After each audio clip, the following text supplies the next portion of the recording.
Hey guys, how you doing? So I want to give you like a little vignette into my recovery. I've got a challenge in front of me today, and I want to talk through it, talk through what's going on in my mind as I go through it, how I am reacting, how I'm thinking, and what actions I'm taking. So the issue is this: I'm reacting to a drop in temperature in my apartment. Uh, so what happens is in May they turn off the heat in the building, and then the temperature outside drops and it gets really cold in the apartment. And I've always reacted to either cold weather or just feeling cold. Also hot, but to a lesser degree. But today I want to focus on just feeling cold. Um, when I'm feeling cold, I'm not just feeling cold. I start getting these symptoms, like an increase in symptoms, like get like diarrhea, and I get like uh, just flu-like, cold-like symptoms, kind of like aching, that kind of a feeling you get. Um, and in the past, I would always think, well, I think I might be getting sick or something, because that's what it feels like.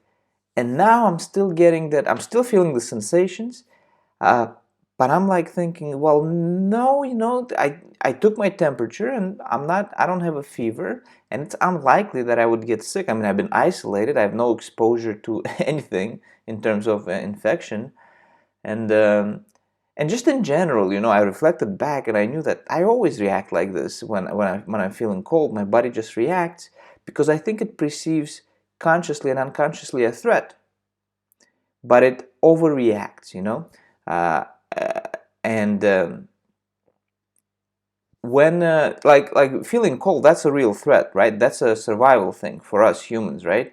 uh, so the body will react in a way that it thinks is going to protect you, right?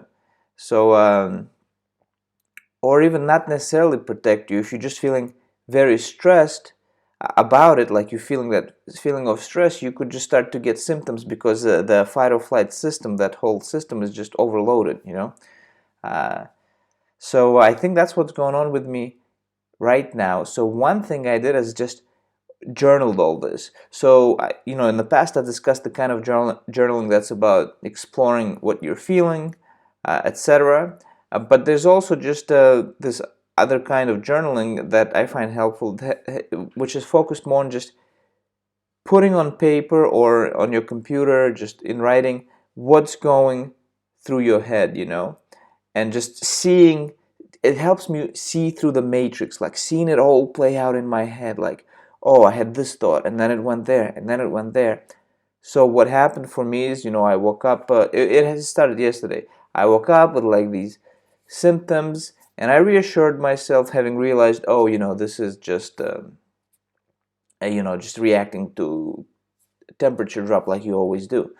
uh, but today is a workout day for me. Like, I'm about to work out, lift weights, heavy, strenuous workout. And so I'm feeling afraid. Like, should I? Maybe I'm just gonna make myself sicker. Maybe it's not good for me, etc., etc. I'm feeling that anxiety, even though I've been working out and it's not a problem. But because like I've had this jump in symptoms, I'm reacting to the temperature, feeling anxious, and writing all of that out helped me out, just it helps me see through the matrix. Like, I see, okay, this is what's going on in my mind, here it is, and my mind immediately went to like, oh, when you went for that walk the other day, you took off your hat and it was kind of humid, and maybe it was cold, maybe you got something, but in fact I took my hat off because I was hot. It was too hot in the hat, so I took it off, so uh, but this is how my mind goes, and also, as I'm observing my thoughts, and as I'm observing the sensations in my body, like that anxiety, that as I think, and then my body reacts, and all of that process, as I'm observing it, that's helping me see through the matrix. And as I'm writing it down, and I'm reflecting on it, that's also helping me to move forward, and not be so concerned with these symptoms, because they're highly unlikely to actually be sickness. But it's possible. See, this is the thing. All of these things we're concerned about, So there's always a possibility.